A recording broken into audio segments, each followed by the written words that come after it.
Good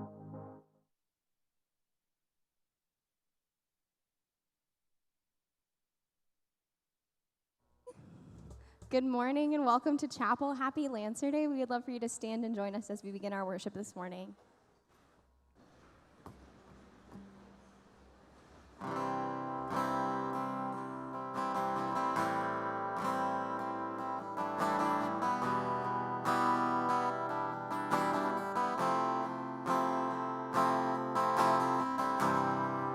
Your love is devoted, like a ring of solid gold, like a vow that is tested, like a covenant of old. Your love is enduring through the winter rain and beyond the horizon, with mercy for today. Faithful you have been, and faithful you will be. You pledge yourself to me, and it's why I sing your praise. Will ever be on my lips, ever be on my lips. Your praise will ever be on my lips, ever be on my lips. Your praise will ever be on my lips, ever be on my lips. Your praise will ever be on my lips, ever be on my lips.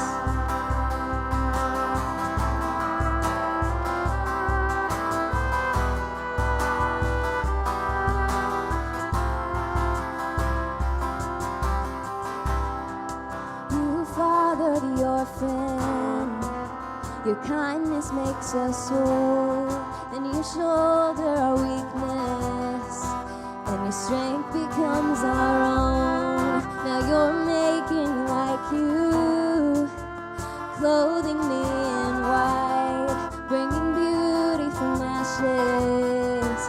For you will have your bride, free of all her guilt, and rid of all her shame, and known by her true name. And it's why I sing your praise. Will ever be on my lips, ever be on my lips. Your praise will ever be on my lips, ever be on my lips. Your praise will ever be on my lips, ever be on my lips. Your praise will ever be on my lips, ever be on my lips. You will be praised, you will be praised. With angels and saints we sing, worthy are you, Lord. You will be praised,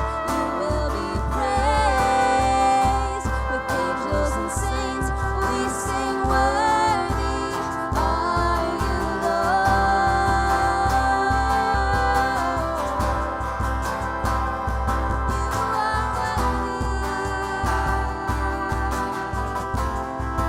and it's why I sing your praise. Will ever be on my lips, ever be on my lips. Your praise will ever be on my lips, ever be on my lips. Your praise will ever be on my lips, ever be on my lips. Your praise will ever be on my lips, ever be on my lips. Well, once again, we are so glad that you're here with us this morning, especially Lancer Day guests. We're so glad that you're here, and we hope that this place feels like home for you today. And as we continue in our worship, we're super excited to have a little bit of a unique chapel today. We get to hear from Lost Sparrows, and I love how in that song it talks about how it's God's kindness that makes us whole and how he loves us and pursues us. And I think it's so beautiful how he weaves stories together and how he uses people and organizations like Lost Sparrows to bring that healing and that wholeness. And so I'm super excited to have that opportunity to learn today. So I'd love for you to continue singing with us as we continue our worship by singing.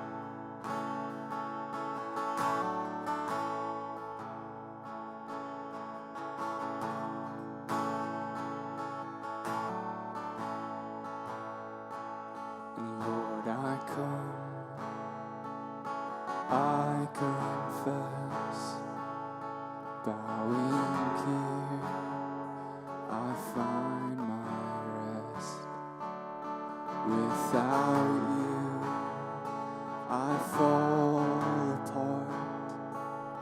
You're the one that guides my heart. Lord, I need you. And Lord, I need you. Oh, I need you. Every hour, my one defense, my righteousness. Oh God,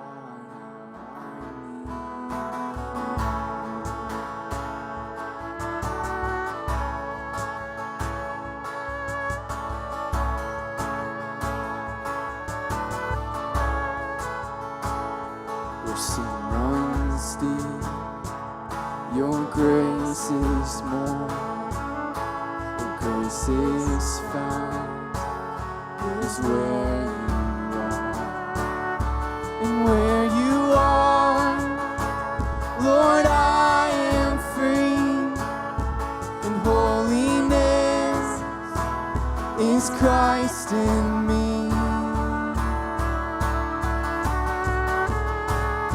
And Lord, I need you. Oh, I need you. And every hour I need you. My one defense, my righteousness. Oh God, how I need you. So teach my song to rise to you. When temptation comes my way, and when I cannot stand, I'll fall on you. Jesus, you're my hope and stay. So teach my song to rise to you. When temptation comes my way, and when I cannot stand, I'll fall on you. Jesus, you're my hope and stay. When I cannot stand, I'll fall on you. And Jesus, you're my hope and stay.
Dear Heavenly Father, oh man, we need you today.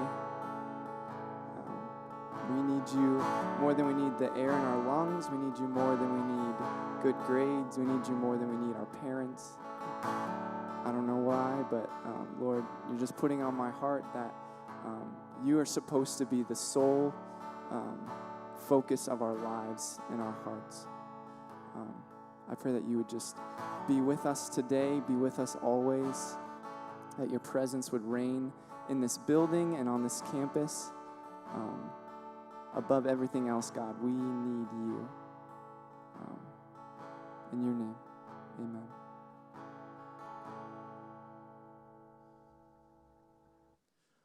All right, good morning. Welcome back to chapel. We're so grateful that you are back with us. Before we go any further, can you all help me give our visitors today a warm welcome? Let's welcome them to chapel.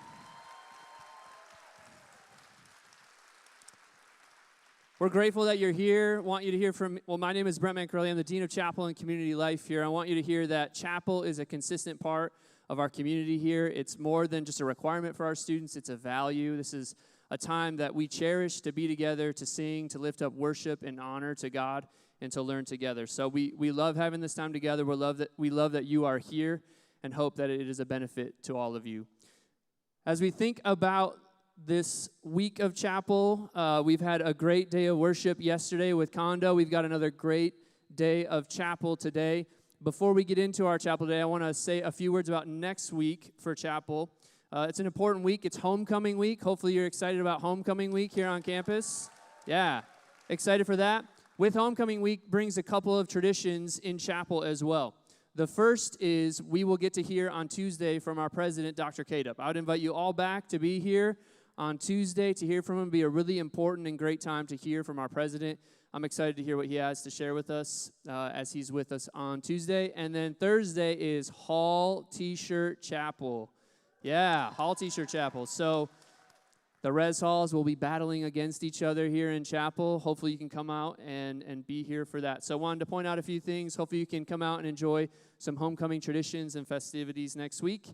All right, as we think about chapel this morning, I'm going to turn over the microphone to one of our student leaders, a resident assistant here on campus, to do the introduction for us. Her name is Bailey Gagnon. Can we give it up for Bailey?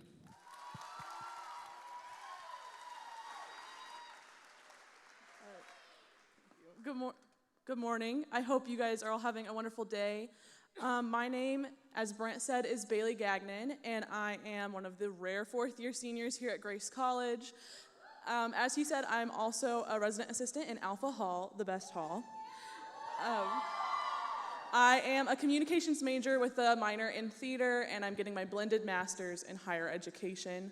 But that's just like my resume.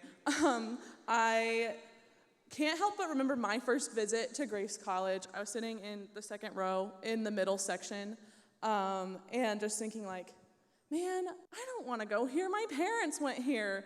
And why is God making me visit the Midwest? It's so cold. And all of these very like, this is not where I'm supposed to be. And I sat in chapel and bawled my eyes out. And I'm not saying that you as visitors are going to do that, but that's what I did. And I just felt like God was leading me in his plan to come to Grace College. And when I think about God's plan and my life, I often think of my parents, because there are not many people in my life who have pursued the Lord's plan like my parents have.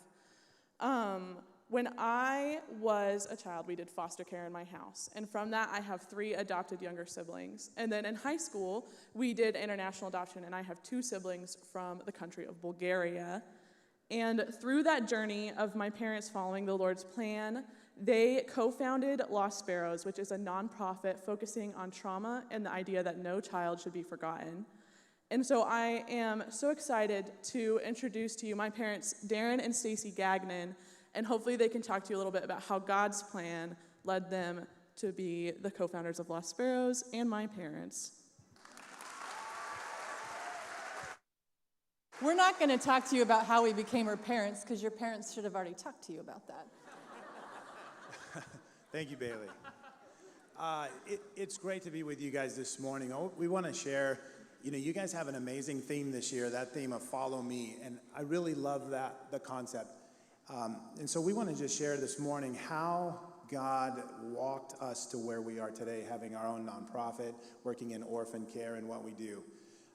And like Bailey said, we started doing foster care about 2007. And that was about 10 years after we had graduated from Grace College. And in that decision to become a foster family, we had no idea what that was going to entail. And yet, so we talk about obedience, right? Follow me is all this concept of obeying God. And so when we said we would do foster care, we just felt like we had a big enough home. We had 2 biologic children at the time, and so we agreed to do foster care. And little did we know at the time what that was going to mean for our life. And so, when you become a foster family, DCS calls and they say, hey, we have a child that needs a placement. And this is a really stressful phone call. And we had talked about this with a lot of our other foster families that were friends of ours. And, you have a lot of questions. Is it a boy? Is it a girl? What are their age? What are their behaviors like? This is kind of scary, bringing a child into your home that's going to live with you that you don't know and that you don't have a relationship with. And so there was sometimes a debate in our minds about whether we were going to say yes or no to a placement. And I think it was probably after the phone had rang 3 or 4 times and we had a conversation like, this is not working the way we're approaching this. And so we decided that we weren't going to let fear dictate our decisions, that we were going to just have faith that if the phone rings, God, if the phone rings, we're going to say yes. It doesn't matter. We're not going to ask any questions. We will just trust that you have ordained that phone call for our family.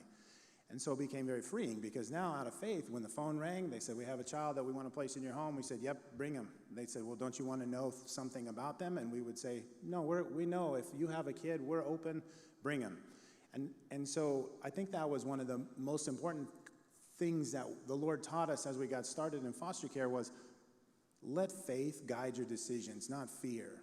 And if you are in a place where you are worried about making decisions, spend a little time talking with the Lord about that. And through that process, develop the ability to trust that He will take care of the details that you can't take care of. And so I just love the follow me thing because it has one day at a time led us to be where we are today. I certainly 25 years ago could never have predicted that we would be here doing what we're doing today. And so as you look at that follow me, it's just today, right? Just obey today and obey tomorrow and follow the Lord's leading one day at a time. Well, I certainly would say that none of my professors or coaches would have predicted me standing up here today either. They might have been a little nervous about that. But, I want you guys to understand that we're not special. We aren't special. And I'm going to share with you a story to show you actually how weak that I really am. Because as college athletes, Darren and I lived a life of discipline. I was a 3-sport athlete, so my whole year was discipline. And so I always was able to gut up and do hard things until I went to Bulgaria. And I went by myself to meet my son for the first time. And I thought I was prepared because we had done foster care for medically fragile children for over 10 years at that point. And so going into this orphanage, I thought, you can throw anything at us. I'm ready and prepared for this. And I walked into that orphanage on my own power. And what was really interesting is this building was housing 350 children, and it was completely pin drop silent. And I remember thinking, where's the laughter? Where's the noise? And there was none, because children that don't have family or children who don't have people that respond to needs, they learn not to cry. And so I went in, and I want to be able to share this story, how I walked in and how I rescued my son from an orphanage. But that's not what this story is about. This story is about a woman who was rescued by an orphan.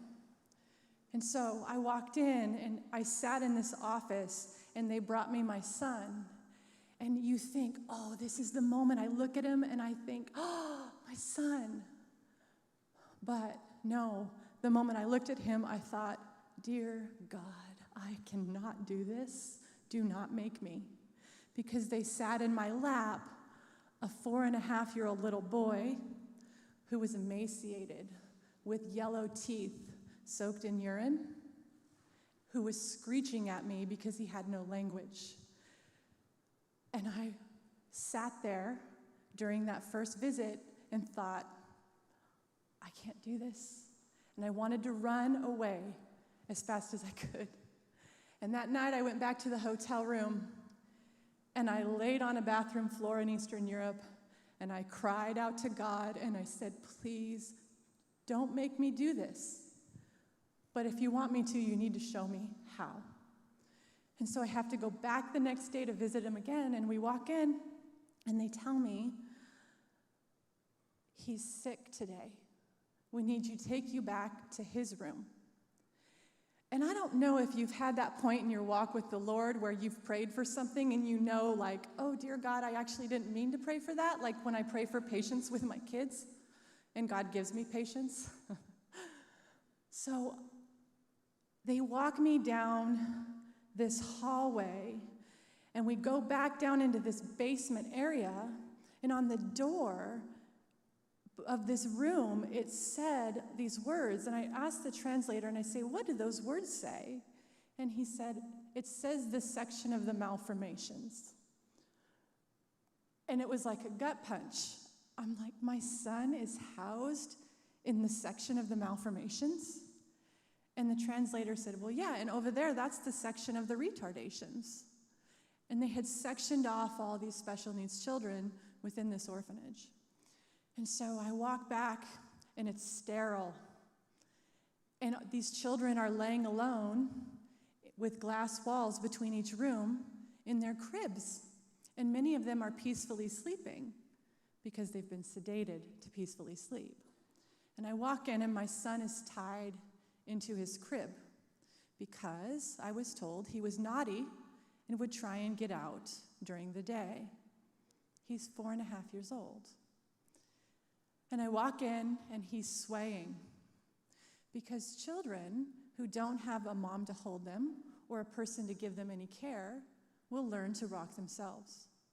And I sat there for 2 hours, and I watched this little boy and what he lived for 4.5 years prior to me walking into this orphanage. And the Lord broke my heart for my son. But God wasn't done yet. The staff walked up and they said, we hear that you're a nurse. Could you please come with us? We need your help.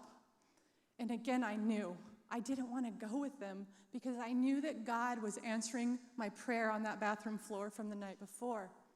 And they walked me back to this back room, and they told me, this is the lying room.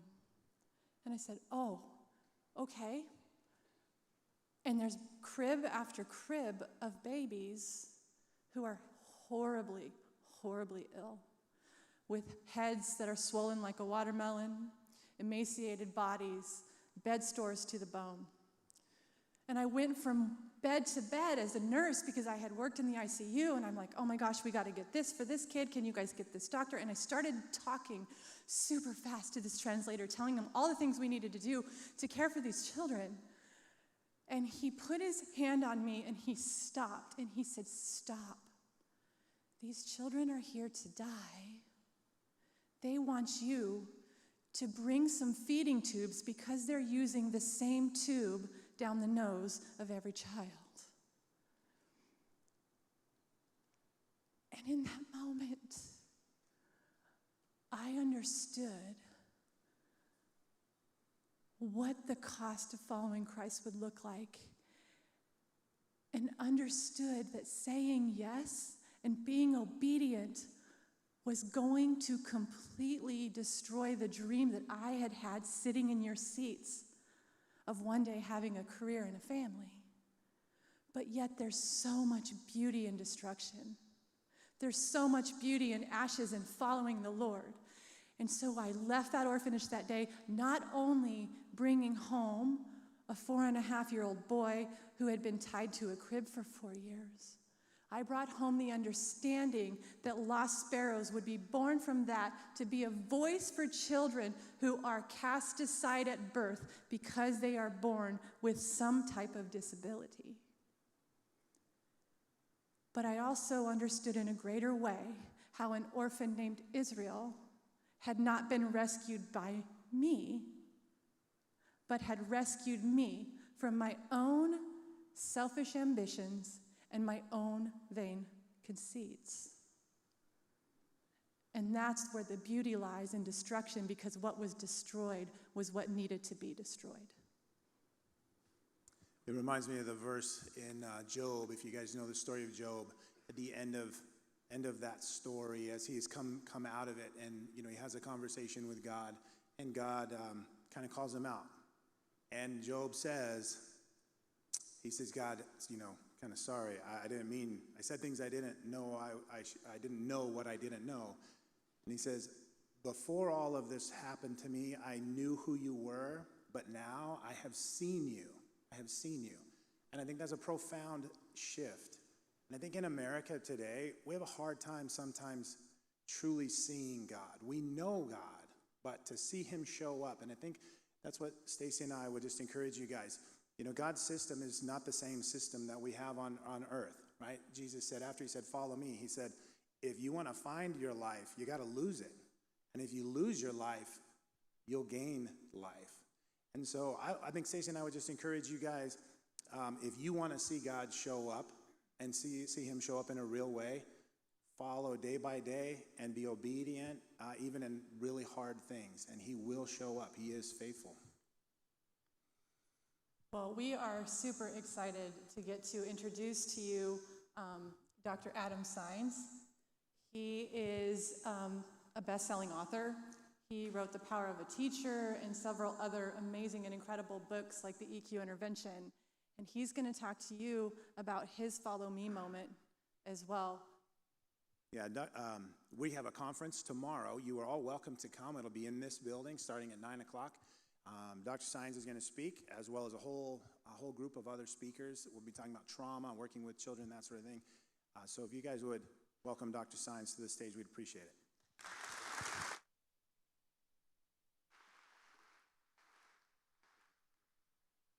Good morning. Thank you so much. Let me just set that down there. I remember my freshman year in college, about 100 years ago, I was walking down the sidewalk, and outside of one of the cafeterias, there was a big stack of books, and these guys were handing out books when students were walking by. I didn't know what it was. So I walked by and I grabbed a book, and it was a Bible of all things. And I thought, that's weird. Why would they be handing out Bibles? So didn't think anything of it. I didn't grow up going to church. I wasn't a Christian. Whatever, it's a free book, I'll take it.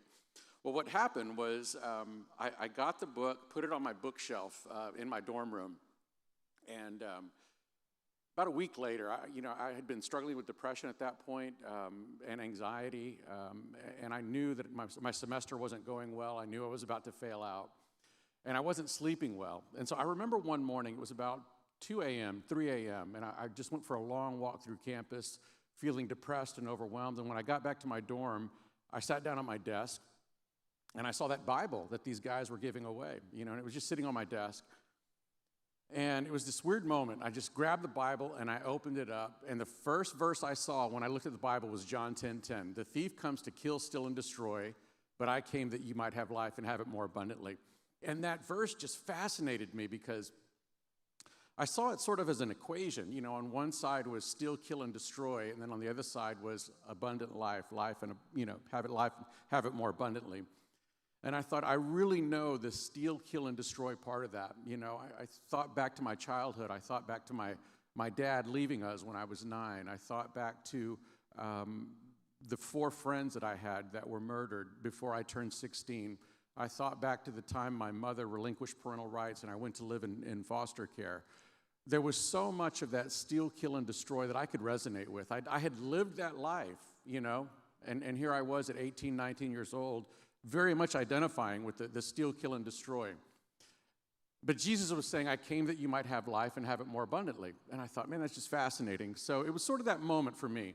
And I said, hey, God, if you're up there, I'm here in this dorm room, and my life is miserable right now. If you can just prove this, like if this thing is real, if you're really up there and you can really hear me and you can hear this prayer, if you can prove this to me, I'm yours.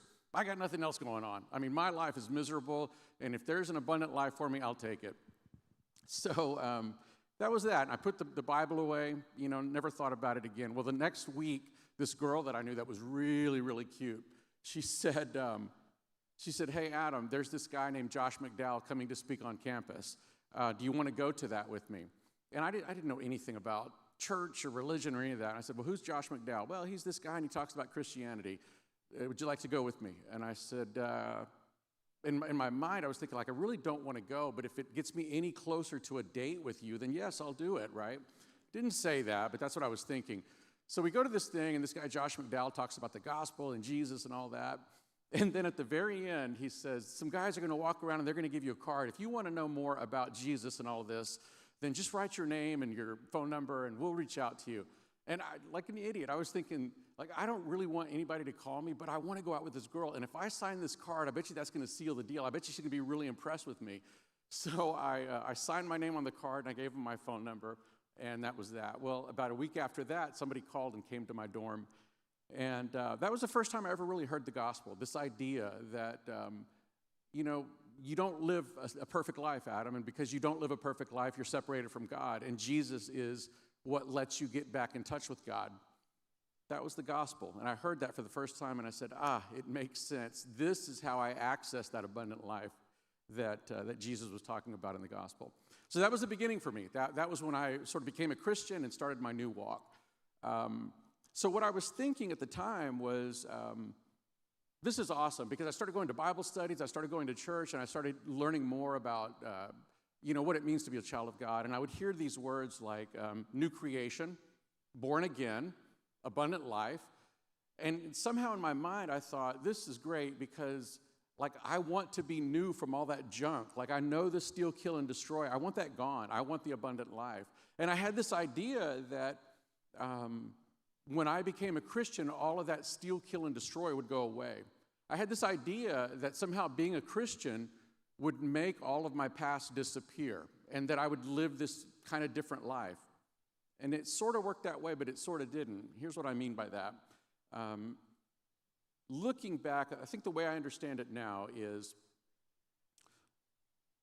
if I have a physical illness, let's say I have strep throat, and I'm not a believer, and then let's say my day comes and I accept Christ. That doesn't necessarily heal my strep throat. It might.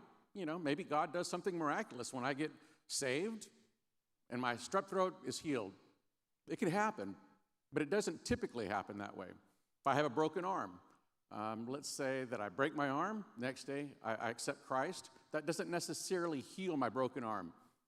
Again, maybe that'll happen. Maybe God will perform a miracle and heal my broken arm, but it typically doesn't. There's a healing process that has to happen, concurrently with that.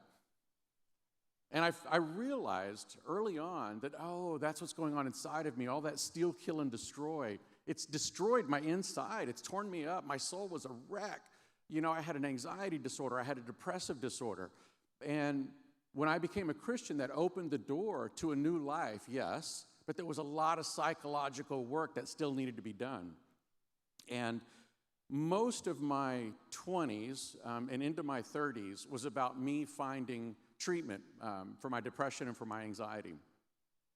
So what I want to do in the short time that I have with you is give you, so I'm a licensed psychologist and I'm an ordained minister, and when spirituality and psychology come together, I get really excited. I mean, that's just what I love most in life, is exploring who we are spiritually and who we are psychologically and how those worlds come together.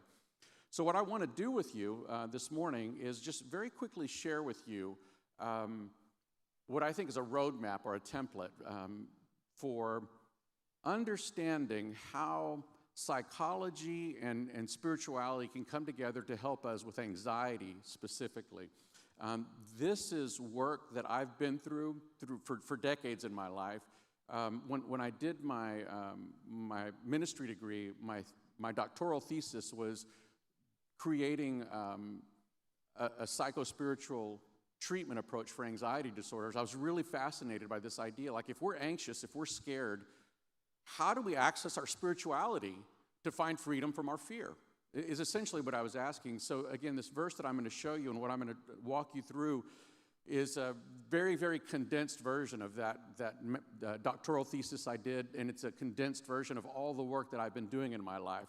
And my hope in sharing this with you is that for those of you who are struggling with fear, and I love what Darren said earlier about we don't want fear to rule our lives. And none of us want fear to rule our lives. And so I'm hoping that this little lesson I'm going to do in the next few minutes will give you some understanding. For those of you who are struggling with anxiety, who have experienced anything difficult or challenging in your life, whether it was as severe as what I went through or even more severe or even less severe, if you're struggling with anxiety, I think this will be really helpful to you. And let me say this. So I live in College Station, Texas. It's the home of Texas A&M University. I work at I teach at the medical school, and I have an outpatient clinic that I run. And we're seeing anxiety in college students like we never have before. I mean, for those of you who are freshmen now, you've had the weirdest last 2 years, educationally, and now you're in college and you're trying to figure all this out. So again, we're seeing a lot of anxiety in college students, and so my guess is that there are many people in the room now that you're just scared. You're dealing with a lot of anxiety. So again, I'm hoping this will be helpful to you. So let me come over here and grab the clicker. If we can go to the PowerPoint. Do we have a PowerPoint up? There we go. Yes, okay, so here we go. Luke 10:38. As Jesus and the disciples were on their way, he came to a village where a woman named Martha opened her house to him. She had a sister called Mary who sat at the Lord's feet listening to what he said, but Martha was distracted by all the preparations that had to be made. So that's it. That verse is where you see the anxiety going on. So let me move forward. She came to him and said, Lord, don't you care that my sister's left me to do the work by myself? Tell her to help me. So that's the story there. Jesus says, Martha, Martha, you're worried and upset about many things, but only one thing is needed. Mary's chosen what's better, and it won't be taken from her.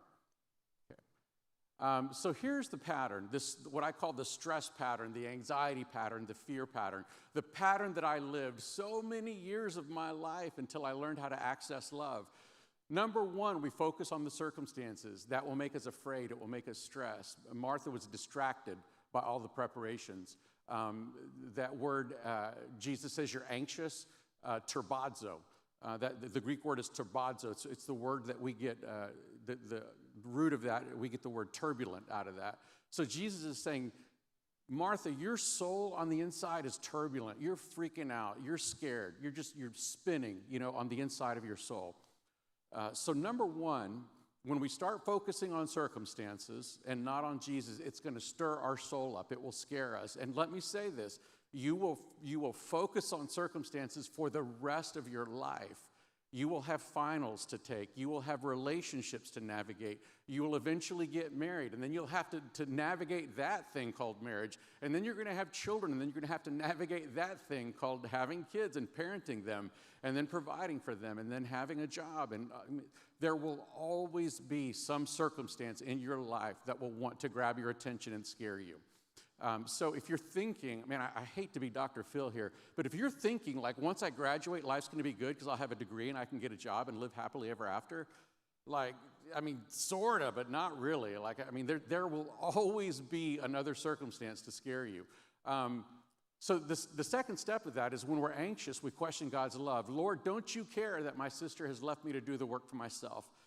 That's what fear does. Fear separates us from God's love.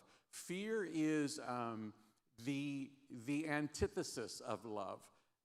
And so when we start focusing on the circumstances and when we start getting scared, we're not sure that God loves us. Don't you care? Lord, don't you care that I have a tough final? Lord, don't you care that person doesn't want to go out with me? Lord, don't you care that it looks like I'm not going to get that job? Lord, don't you care that my finances are not looking the way that, whatever it is, we start saying, don't you care, don't you care? And again, for somebody like me, when I was sitting here, metaphorically speaking, when I was in college, that was the question of my life. I was a Christian, but Lord, don't you care about my family and all that I've been through and the struggles that I have, and all of this was going on.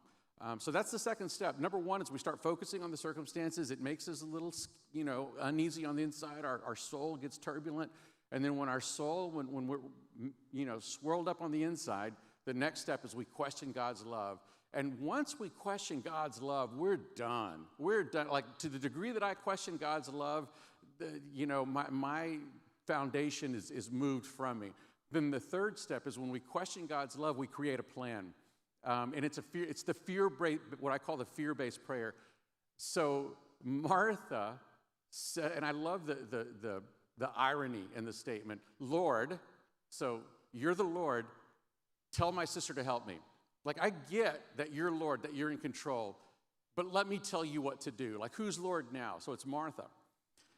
So what happens then, when we start focusing on circumstances and the circumstances start making us scared, we question, I'm not sure God really loves me, because if he really loved me, would this thing be in my life right now?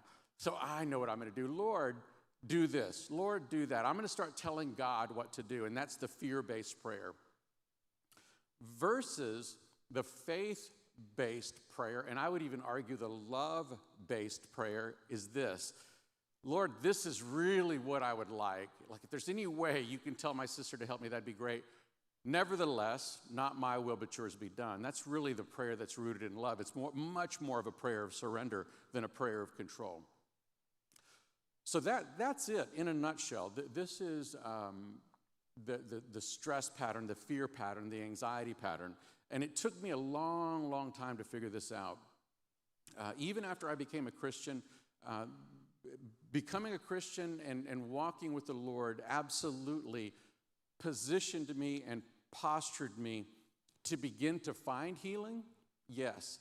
But there was a lot of work that I needed to do through my 20s and into my 30s to really help me get in and understand how my fear was rooted in the fact that I really just didn't understand love. I didn't understand agape, and I didn't understand the Father's love. And what I've realized over the years as I've gotten older and gotten married and had children and moved through my career is that when circumstances are scaring me, whatever it might be, whenever I feel overwhelmed, stressed out, afraid, that's like a check engine light for me. And really what that check engine light is saying, Adam, there's some part of God's love that you don't yet understand. Because if you understood that, you wouldn't be scared of that thing. So love and fear are mutually incompatible.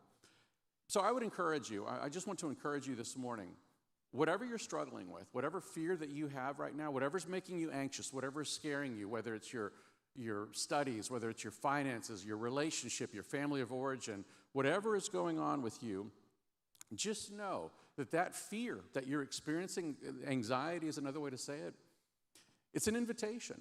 It's God knocking on your door saying, hey, that thing that's scaring you, guess what? It's me inviting you to know my love more deeply, to know my love more deeply. So what you can do is, let's see, I think I just messed up the PowerPoint here. Oh, let me go back to that. There we go. What you can do is start thinking about the things that are making you anxious now. Is it relationships? Is it finances? Is it your relationship with your family, friendships, whatever it is, academics? And in your journal time and your quiet time, be praying about that and be asking, Lord, how can I learn more about your love? What does this need to look like in my life? How can I become more marinated in this love, the depth of the love and the width of the love and the height of the love? And the more I've done that in my life, the beauty of it is that my life hasn't necessarily gotten any easier.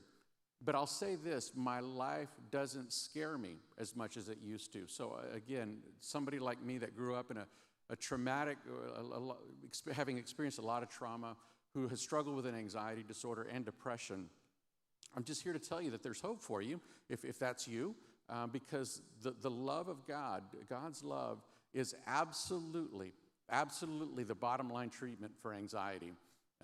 That is the love, and that is the intervention that treats fear. It's love. Love is what treats fear. So I just want to encourage you, again, to have conversations with yourself, have conversations with your friends, with the people that mentor you, with your faculty, whoever it might be. If you're experiencing anxiety or fear, consider that an invitation to learn more deeply about love. So thank you so much for letting me be with you this morning.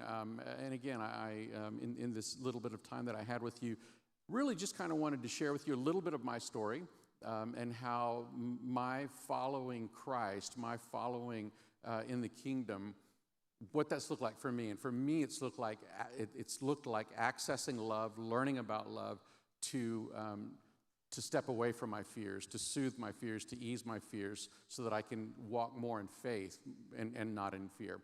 So what I want to do now is I'm just going to, we're about to the end of our time, so what I want to do now is just close us in prayer, and then I'll have a little bit of announcement. So if you would, just bow your head with me, and I'll pray for us as we finish. Lord, thank you so much for this time this morning. Thank you for all these young men and women, for the lives represented here. I do ask that you would bring them into deeper layers of love, deeper awareness of love, deeper understanding of love, deeper security in your love. Father, I ask that you would teach them and continue to teach me to understand fear and anxiety as an invitation to know you more deeply. Lord, I pray that you would give us wisdom to shift from fear-based prayer, where we start telling you what to do, and give us grace to move into faith-based prayer, in which we approach you in surrender and ask you, what is your will, and what would you have me do today? And we thank you for that, Lord. In Jesus' name, amen. All right. So one last thing. I am to tell you that an I-attended text code will be on the screen to record your attendance. All right. You are dismissed. Thank you so much.